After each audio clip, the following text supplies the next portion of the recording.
gentlemen, this is Harini of second year CSC from Bardhan Institution of Engineering for Women.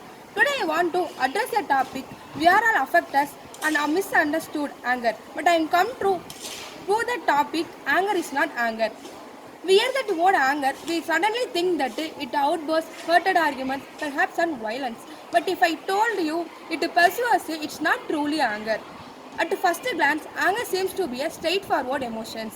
It intense response to something. We should perceive as a threat or injustice.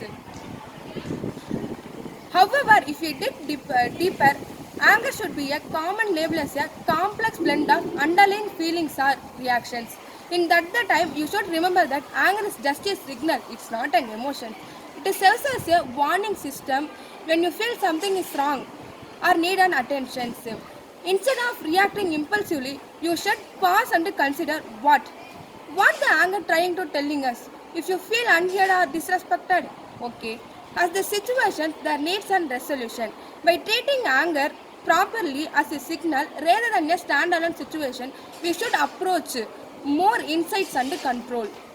Do you know an anger is a surface emotions. Beneath the surface emotions, there is a lot of feelings like fear, frustrations, what it is.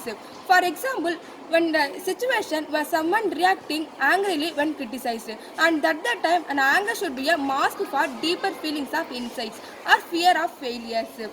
By addressing this underlying feeling, you should understand and manage the process. If you feel anger, when you express your feelings calmly and clearly, and using I statement to convey how the anger and their words affect you without blaming and accusing others. Finally, if you feel anger and manage it properly, it to become a powerful tool to manage and growth. If you feel anger rising within you, you just remember and thinking that an anger is not anger. Thank you.